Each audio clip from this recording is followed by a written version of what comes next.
नमस्कार बालमित्रांनो, तुमचं मनपूर्वक स्वागत करते वर्षा ज्ञानदीप चॅनल मध्ये, जिथे आपण शिकतो आणि उजळवतो शिक्षणाचा ज्ञानदीप. मराठी व्याकरण सिरीजचा हा चौथा भाग, सर्वनाम आणि सर्वनामांचे प्रकार. हा व्याकरणाचा भाग अत्यंत सोप्या पद्धतीने शिकण्यासाठी व्हिडिओ शेवटपर्यंत नक्की बघा. चला तर मग आपला अमूल्य वेळ वाया न घालवता सुरुवात करूया. सर्वनाम आणि सर्वनामांचे प्रकार. याआधी आपण नाम आणि नामांचे प्रकार शिकलो आहोत. ज्यांनी कुणी तो व्हिडिओ बघितला नसेल तर तो व्हिडिओ एकदा बघा, कारण नाम समजल्याशिवाय तुम्हाला सर्वनाम येणार नाही. म्हणूनच तो व्हिडिओ बघायला विसरू नका. त्याची लिंक खाली डिस्क्रिप्शन मध्ये दिलेली आहे. तो व्हिडिओ नक्की बघा. सर्वनाम म्हणजे काय आणि सर्वनामांचे प्रकार कोणते आहेत ते आज आपण शिकणार आहोत. तर बघा, यामध्ये आपल्याला दोन परिच्छेद दिलेले आहेत, परिच्छेद 1, परिच्छेद 2. मी परिच्छेद 1 चे वाचन करते. अजय हा इयत्ता 6वीत शिकत आहे. अजयने एकदा निबंध स्पर्धेत भाग घेतला. अजयच्या निबंधाला पहिला क्रमांक मिळाला. अजयचा निबंध वर्ग शिक्षकांनी वर्गात वाचून दाखवला. अजयला शिक्षकांनी व मित्रांनी शाबासकी दिली. बालमित्रांनो, परिच्छेद 1 मध्ये अजय, अजयने, अजयच्या, अजयचा, अजयला या शब्दांखाली काय दिलेलं आहे? अधोरेखित केलेला आहे, रेषा मारलेली आहे, अधोरेखित केलेला आहे. तर आपण दुसरा परिच्छेद वाचूयात आता. तोच परिच्छेद आहे, परंतु थोडासा शब्दांमध्ये बदल केलेला आहे. तो तुम्ही बघा. अजय हा इयत्ता 6वीत शिकत आहे. त्याने एकदा निबंध स्पर्धेत भाग घेतला. त्याच्या निबंधाला पहिला क्रमांक मिळाला. त्याचा निबंध वर्ग शिक्षकांनी वर्गात वाचून दाखवला. त्याला शिक्षकांनी व मित्रांनी शाबासकी दिली. बघा आता, या परिच्छेदामध्ये अजय, त्याने, त्याच्या, त्याचा आणि त्याला या शब्दांखाली अधोरेखित केलेला आहे. पॅरेग्राफ मधील विषय मजकूर सारखाच आहे, परंतु त्यातील फरक असा आहे की या प्रत्येक वाक्यामध्ये अजय, अजयने, अजयच्या, अजयचा, अजयला या शब्दांचा वापर केलेला आहे. पहिल्या परिच्छेदामध्ये प्रत्येक ठिकाणी अजय, अजयचाच वापर केलेला आहे, नामाचाच वापर केलेला आहे. आणि दुसऱ्या वाक्यामध्ये फक्त सुरुवातीला अजय नाम घेतलेलं आहे आणि त्यानंतरची जी सर्व काही वाक्य आहे, अजयने ऐवजी त्याने शब्द वापरलेला आहे, अजयच्या ऐवजी त्याचा शब्द वापरलेला आहे, अजयचा ऐवजी त्याचा, अजयला ऐवजी त्याला हे शब्द वापरले आहेत. तर बघा मित्रांनो, तुम्हाला या परिच्छेदामधील कोणता परिच्छेद चांगला वाटतो, ऐकण्यासाठी चांगला वाटतो? बरोबर आहे, तुम्हाला परिच्छेद दुसरा हा ऐकण्यासाठी बरोबर वाटत आहे, कारण आपण नेहमी बोलताना, वागताना आपण ह्याच पद्धतीने बोलत असतो. प्रत्येक वेळेस आपण त्या व्यक्तीचं नाव घेत नाही, प्रत्येक वाक्यासाठी सेपरेट नाव घेत नाही, तर त्या नावाऐवजी काही शब्द वापरत असतो. जसे की अजयने ऐवजी त्याने, अजयच्या ऐवजी त्याच्या, अजयचा ऐवजी त्याचा, अजयचा निबंध त्याचा निबंध, अशा प्रकारे आपण नामाऐवजी काही शब्द वापरत असतो आणि ते आपल्याला बोलण्यासाठी सोयीस्कर असतं.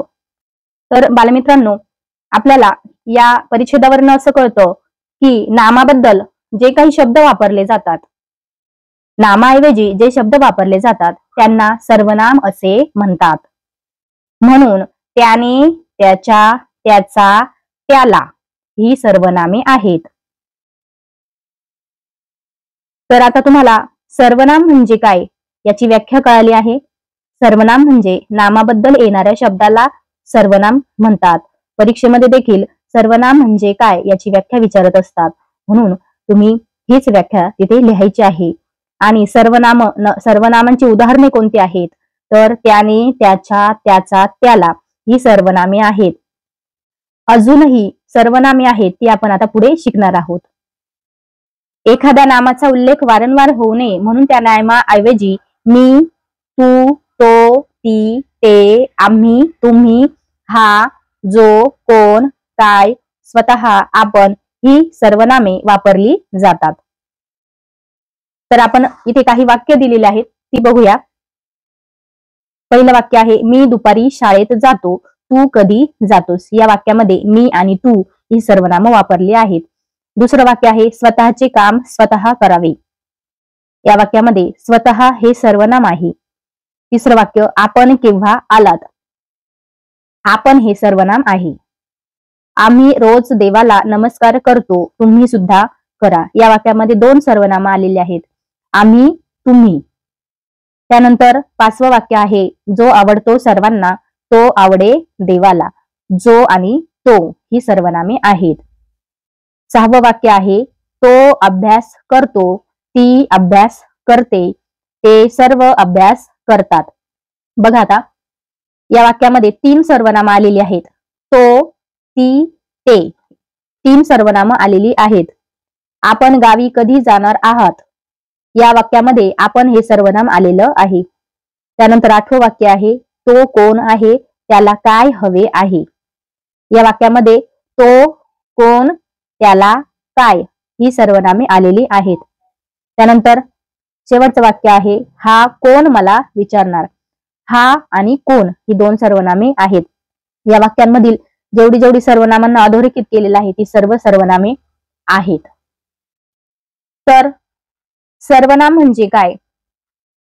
मी, तू, तो, ती, ते, आम्ही, तुम्ही, हा, जो, कोण, काय, स्वतः, आपण ही जी असतात ती सर्वनामे आहेत. तर सर्वनामांचे प्रकार आहेत 6. पहिला प्रकार आहे पुरुषवाचक सर्वनाम, दुसरा आहे दर्शक सर्वनाम, तिसरा आहे संबंधी सर्वनाम, चौथा आहे प्रश्नार्थक सर्वनाम, 5वा आहे सामान्य किंवा अनिश्चित सर्वनाम आणि 6वा प्रकार आहे आत्मवाचक सर्वनामे. तर आपण इयत्ता 6वी साठी ही व्याकरणाची सिरीज सुरू केलेली आहेत. तर या इयत्तेमध्ये फक्त पहिलीच 4 सर्वनामे शिकायची आहेत. पुरुषवाचक सर्वनाम, दर्शक सर्वनाम, संबंधी सर्वनाम आणि प्रश्नार्थक सर्वनाम हे 4 सर्वनामांचे प्रकार आपण शिकणार आहोत. तर पहिला प्रकार आहे पुरुषवाचक सर्वनाम. पुरुषवाचक सर्वनामांचे देखील 3 प्रकार आहेत. प्रथम पुरुषवाचक सर्वनाम, द्वितीय पुरुषवाचक सर्वनाम आणि तिसरा आहे तृतीय पुरुषवाचक सर्वनाम. तर पुरुषवाचक सर्वनाम म्हणजे काय हे आधी आपण समजून घेऊयात. तर आपण पुरुषवाचक सर्वनाम म्हणजे काय हे समजून घेऊयात. आपण स्वतःविषयी बोलतो किंवा लिहितो त्यावेळेस काही सर्वनाम वापरतात. त्यानंतर आपण दुसऱ्याविषयी बोलतो किंवा लिहितो त्याचे देखील सर्वनाम वापरतात. त्यानंतर आपण तिसऱ्याविषयी बोलतो किंवा लिहितो. बोलणाऱ्या किंवा लिहिणाऱ्या व्यक्तीला व्याकरणात पुरुष म्हणतात. बोलणारा किंवा लिहिणारा व्यक्ती असेल त्याला व्याकरणात पुरुष म्हणतात. वरील 3ही प्रकारात नामाबद्दल येणाऱ्या सर्वनामांना पुरुषवाचक सर्वनामे म्हणतात. आता बघूयात पुरुषवाचक सर्वनामे किती प्रकारची आहेत. तर पुरुषवाचक सर्वनामे ही 3 प्रकारची असतात. प्रथम पुरुषवाचक सर्वनाम, द्वितीय पुरुषवाचक सर्वनाम आणि तृतीय पुरुषवाचक सर्वनाम. हे 3 प्रकार आपण समजून घेऊया. प्रथम पुरुषवाचक सर्वनाम म्हणजे, तर वाक्य आपण बघूया. पहिलं वाक्य आहे मी बागेत जातो. दुसरं वाक्य आहे आम्ही सहलीला जातो. तर या वाक्यामध्ये बोलणारा स्वतःविषयी बोलत आहे. स्वतःविषयी बोलत आहे म्हणजे मी, तो त्याच्या स्वतःविषयी बोलतोय. आम्ही म्हणजे तो स्वतः पण त्या वाक्यामध्ये आहे आणि म्हणूनच मी आणि आम्ही ही प्रथम पुरुषवाचक सर्वनामे आहेत. बोलणारा स्वतःचा उल्लेख करताना जे सर्वनाम वापरतो त्याला प्रथम पुरुषवाचक सर्वनाम म्हणतात. म्हणूनच मी, आम्ही, आपण, स्वतः ही प्रथम पुरुषवाचक सर्वनामे आहेत. म्हणजे बोलणारा स्वतः असतो त्यामध्ये, त्या सर्वनामांमध्ये. जसे की मी, आम्ही, आपण, स्वतः. बोलणारा व्यक्ती किंवा लिहिणारा व्यक्ती जो आहे तो स्वतः त्यामध्ये आहे हे दर्शवणारं सर्वनाम म्हणजेच प्रथम पुरुषवाचक सर्वनाम होय. आता आपण बघूयात द्वितीय पुरुषवाचक सर्वनाम. वाक्य बघूयात. तू बागेत जातोस, तुम्ही बागेत जाता, आपण बागेत जाता. यामध्ये तू, तुम्ही, आपण. तर या वाक्यामध्ये वाक्यात जो बोलणारा माणूस आहे तो दुसऱ्याविषयी बोलत आहे, दुसऱ्याविषयी बोलत आहे किंवा दुसऱ्याशी बोलत आहे. म्हणजे जसं की तू, तुम्ही, आपण. तर याची व्याख्या अशी करता येईल, ज्याच्याशी बोलायचे आहे त्याचा उल्लेख करताना जे सर्वनाम आपण वापरतो त्याला द्वितीय पुरुषवाचक सर्वनाम म्हणतात. ज्याच्याशी बोलायचे आहे त्याचा उल्लेख करताना जे सर्वनाम आपण वापरतो त्याला द्वितीय पुरुषवाचक सर्वनाम म्हणतात. म्हणूनच तू, तुम्ही, आपण, स्वतः ही द्वितीय पुरुषवाचक सर्वनामे आहेत। यानंतर बघूयात तिसरा प्रकार, तृतीय पुरुषवाचक सर्वनाम। पहिलं वाक्य आहे, तो बागेत जातो, ती बागेत जाते। दुसरं वाक्य आहे, ते बागेत जातात, त्या बागेत जातात। या वाक्यांमध्ये तो बागेत जातो म्हणजे समोरच्याशी बोलत नाहीये, तर तो तिसऱ्याच एका व्यक्ती विषयी बोलतोय, दुसऱ्या एखाद्या व्यक्तीविषयी बोलतो आहे। तो, ती काय करते म्हणजे दुसऱ्या व्यक्तीविषयी बोलत आहे। ते बागेत जातात, त्या बागेत जातात। या वाक्यामध्ये बोलणारा तिसऱ्या विषयीच बोलत आहे, तो कोणाशी बोलत नाही, तो तिसऱ्या विषयी बोलत आहे। बोलणारा आणि समोरचा दोन्ही वगळून ज्यांच्याविषयी बोलायचे त्या व्यक्ती व वस्तू यांचा उल्लेख करताना जे सर्वनाम आपण वापरतो त्याला तृतीय पुरुषवाचक सर्वनाम म्हणतात। म्हणूनच तो, ती, ते, त्या ही तृतीय पुरुषवाचक सर्वनामे आहेत। तुम्हाला आता प्रथम पुरुषवाचक सर्वनाम, द्वितीय पुरुषवाचक सर्वनाम आणि तृतीय पुरुषवाचक सर्वनाम याविषयी समजलेलं आहे। प्रथम पुरुष मध्ये स्वतःविषयी बोलत असतो, बोलणारा किंवा लिहिणारा स्वतःविषयी बोलत असतो, स्वतः त्याच्यामध्ये उपस्थित असतो। द्वितीय पुरुषवाचक सर्वनाम म्हणजे तो दुसऱ्या सोबत बोलत आहे किंवा दुसऱ्याविषयी बोलत आहे। आणि तृतीय पुरुषवाचक सर्वनाम म्हणजे तिसऱ्याच व्यक्तीविषयी तो बोलत आहे, प्रत्यक्ष त्याच्याशी बोलत नाही आहे, तिसऱ्या माणसाविषयी किंवा तिसऱ्या व्यक्तीविषयी बोलत आहे, त्यांना तृतीय पुरुषवाचक सर्वनाम असे म्हणतात। त्यानंतर आपण बघणार आहोत दर्शक सर्वनाम। दर्शक सर्वनाम आपण वाक्य बघूयात, हा मधु आहे, तो सदू आहे, ही वही आहे, ती पेन्सिल आहे, हे पुस्तक आहे, ते दप्तर आहे। बघा, हा, ही, हे या सर्वनामांनी जवळची वस्तू दाखवली आहे। जवळची वस्तू दाखवण्यासाठी आपण या शब्दांचाच वापर करत असतो, हा, ही, हे। तर ही सर्वनामे आहेत। आणि दूरच्या वस्तू जेव्हा आपल्याला दाखवायच्या असतात तेव्हा आपण तो, ती, ते या सर्वनामांचा वापर करत असतो। म्हणजेच आपल्याला थोडक्यात असं सांगता येईल की जवळची किंवा दूरची वस्तू दाखवण्यासाठी जे सर्वनाम येते त्याला दर्शक सर्वनाम म्हणतात। दूरची किंवा जवळची वस्तू दाखवायची असेल आणि आपण जे सर्वनाम वापरतो त्याला दर्शक सर्वनाम म्हणतात। म्हणूनच हा, ही, हे, तो, ती, ते ही दर्शक सर्वनामे आहेत।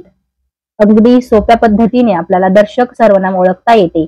हा, ही, हे, तो, ती, ते ही दर्शक सर्वनामे आहेत। यानंतर बघूयात संबंधी सर्वनाम। तिसरा प्रकार आहे संबंधी सर्वनाम।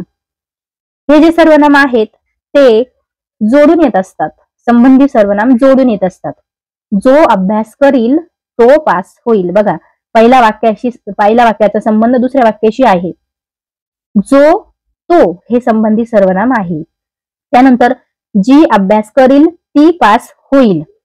जी आणि ती, जी अभ्यास करील तीच पास होईल हे पण संबंधी सर्वनाम आहे। तिसरं वाक्य, जे अभ्यास करतील ते पास होतील। बघा आता, जे, ते, जो, जी, जे या सर्वनामांचा संबंध तो, ती, ते या दर्शक सर्वनामांशी दाखवलेला आहे। तो, ती, ते हे दर्शक सर्वनाम जरी असले तरी जो, जी, जे हे संबंधी सर्वनाम आहेत। यानंतर बघूयात प्रश्नार्थक सर्वनाम। प्रश्नार्थक सर्वनाम म्हणजे अगदी सोपा आहे। प्रश्न असतो आणि नामाऐवजी एक सर्वनाम वापरलेलं असतं। सहलीला कोण जाणार आहे? बघा, कोण इथं नाम टाकलेलं नाही, तर नामाऐवजी एक शब्द, प्रश्न स्वरूपात एक शब्द वापरलेला आहे। कोण हे प्रश्नार्थक सर्वनाम आहे। तुला काय पाहिजे?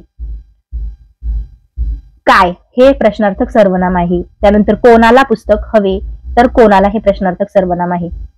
आपल्याला प्रश्नार्थक सर्वनाम ओळखण्यासाठी अगदी सोपं आहे। प्रश्नदर्शक जे शब्द असतात, कोण, काय, कोणाला, हे शब्द म्हणजेच प्रश्नार्थक सर्वनाम होय। तर आपण त्याची व्याख्या अशी करता येईल, ज्या सर्वनामाचा उपयोग वाक्यात प्रश्न विचारण्यासाठी होतो त्याला प्रश्नार्थक सर्वनाम म्हणतात। जसे की कोण, काय, कोणाला, कोणास, कोणी, कोणत्या, कोणाच्या ही प्रश्नार्थक सर्वनामे आहेत। अगदी सोपं आहे। प्रश्नार्थक सर्वनाम म्हणजे प्रश्नदर्शक शब्दच असतात। कोण, काय, कोणाला, कोणास, कोणी, कोणत्या, कोणाच्या या शब्दांचा वापर त्या वाक्यात केलेला असतो। अशा प्रकारे आपण चारही सर्वनामांचे प्रकार शिकलेला आहोत. पुरुषवाचक सर्वनाम, दर्शक सर्वनाम, संबंधी सर्वनाम, प्रश्नार्थक सर्वनाम हे 4 प्रकार आहेत.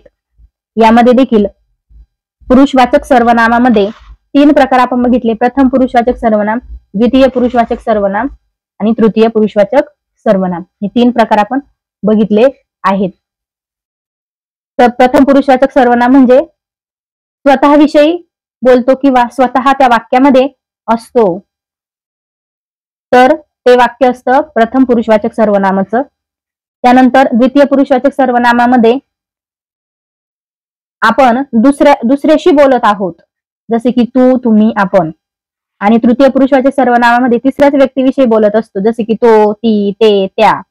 अशा पद्धतीने आपण सर्वनामाचे प्रकार आपण शिकलो. आता आपण सर्वनामांची स्वाध्याय आपण सोडवून घेणार आहोत. बघा, पुढील वाक्यातील सर्वनामे ओळखून लिहा. पुढील वाक्यातील सर्वनामे ओळखून लिहा. मी बजावत असलेल्या देशसेवेची तिला जाणीव होती. या वाक्यामध्ये 3 सर्वनामे आहेत, मी आणि तिला. 2 सर्वनाम आहेत. फक्त सर्वनाम आपल्याला ओळखायची आहेत, कोणती सर्वनामे आलेली आहेत. नंतर दुसरं वाक्य आहे, तू आपल्या भारत मातेला जप. या वाक्यामध्ये तू आणि आपल्या ही 2 सर्वनाम आलेली आहेत. त्यानंतर सगळे माझी नीट काळजी घेतात, मला जपतात. या वाक्यामध्ये देखील सगळे, माझी, सगळे नाही, माझी आणि मला हे 2 सर्वनाम आहेत. त्यानंतर दुसरे जे वाक्य बघितलं आपण त्यामध्ये तू आणि आपल्या हे 2 सर्वनाम आलेले आहेत. हे शब्द आपण इथं पुढे लिहायचे आहेत. त्यानंतर पुढील वाक्यातील संबंधी सर्वनामे ओळखून लिहा. संबंधी सर्वनामे बघा, आपण बघितले, ज्यांनी बचत केली त्यांनी आपले भविष्य सुरक्षित केले. तर संबंधी सर्वनाम कोणते आहेत? तर ज्यांनी, त्यांनी हे जोड शब्द आहे किंवा एकमेकांशी संबंध असलेले शब्द आहेत, म्हणून पहिला जो शब्द आहे ज्यांनी, ज्यांनी हे सर्वनाम आहे, तर हे संबंधी सर्वनाम आहे. त्यांनी हे संबंधी सर्वनाम नाही, त्यांनी हे दर्शक सर्वनाम आहे. तर दुसरं वाक्य आहे, ज्याला खुंटावरचा खो खो खेळता येतो त्याला गोल खो खो खेळता येतोच. यामध्ये ज्याला, त्याला ही सर्वनाम आहेत. त्याला हे दर्शक सर्वनाम आहे आणि संबंधी सर्वनाम आलेला आहे ज्याला. संबंधी सर्वनाम आलेला आहे ज्याला. त्यानंतर जे दुसऱ्याला मदत करतात ते लोकप्रिय होतात. जे, या वाक्यामध्ये जे हे संबंधी सर्वनाम आहे आणि ते हे दर्शक सर्वनाम आहे. दर्शक म्हणजे जवळची किंवा दूरची वस्तू दाखवण्यासाठी आपण जे सर्वनाम वापरतो त्याला दर्शक सर्वनाम म्हणतात, म्हणून ते हे दर्शक सर्वनाम होईल. यानंतर पुढील वाक्यातील सर्वनामे ओळखून लिहा. अशा प्रकारचे प्रश्न आपल्या परीक्षेमध्ये येत असतात. ती माझी बहीण आहे. तर या वाक्यामध्ये ती आणि माझी ही सर्वनामे आहेत. ती आणि माझी. तू खूप छान गाणे गातोस. या वाक्यामध्ये तू हे सर्वनाम आहे. कोणी कुणाशी भांडू नये. तर कोणी आणि कुणाशी 2 सर्वनाम आलेले आहेत. प्रश्नार्थक सर्वनाम आपण शिकलो, तर ती प्रश्नार्थक सर्वनाम या वाक्यात आलेली आहे. चौथं वाक्य आहे, ज्याला सहलीला जायचे त्याला मी नेईन. ज्याला आणि त्याला हे 2 सर्वनाम आहेत. त्यानंतर मला कोणी काही विचारू नये. 2 सर्वनाम आहे, मला आणि कोणी. मला, हा मला त्रास देतो, तुम्ही त्याला सांगा. हा, मला आणि तुम्ही त्याला ही 4 सर्वनाम आलेली आहेत. पुढचा प्रश्न आहे, गायलेल्या जागी कंसातील योग्य सर्वनामे लिहा. टिंबटिंब वह्या मुलांना द्या. सर्वनामांचा वापर या वाक्यांमध्ये करायचा आहे. ह्या वह्या मुलांना द्या. योग्य जे असेल ते आपण इथं सर्वनाम लिहायचं आहे. त्यानंतर त्याला टिंबटिंब आवडते. त्याला काय, कोणते, कोणी यापैकी कोणता योग्य होईल? काय. त्याला काय आवडते. त्यानंतर टिंबटिंब आकाशकंदील बनवले. तू, आम्ही, स्वतः. आम्ही आकाशकंदील बनवले. कारण तू जर आपण वापरलं असतं तर तू आकाशकंदील बनवला असं झालं असतं. इथे क्रियापद बदललेलं असतं. बनवला जर असतं क्रियापद तर आपण तू सर्वनामाचा वापर केला असता, परंतु आकाशकंदील बनवले अनेक वचनी आहे, म्हणूनच आम्ही हे अनेक वचनी आहे. आकाशकंदील बनवले. आम्ही आकाशकंदील बनवले. त्यानंतर पुढचं वाक्य आहे, मी टिंबटिंब स्वयंपाकघर स्वच्छ केले. मी, आपण, मी स्वतः, मी त्याने. कोणतं योग्य होईल? तर स्वतः. मी स्वतः. स्वतः. त्यानंतर पुढचं वाक्य आहे, त्याने टिंबटिंब सांगितले, काही सांगितले नाही. त्याने, आता यापैकी 3 शब्द दिलेले आहेत. कोणाला, कोणी, काय. कोणतं योग्य होईल? त्याने कोणाला काही सांगितले नाही, कोणाला हे वापरता येईल. आम्ही, त्यानंतर त्याला काय आवडते आणि ह्या वह्या, अशा प्रकारे गायलेल्या जागी आपण सर्वनामांचा वापर कसा करायचा आहे ते आपण शिकलो. त्यानंतर या सर्वनामांचा उपयोग करून वाक्य लिहायचे आहेत. कोण, हे, ती, काय, कोणाचा, ही या शब्दांचा सर्वनामांचा वाक्यात उपयोग करून वाक्य लिहायची आहेत. अशा प्रकारचे प्रश्न देखील परीक्षेला येत असतात.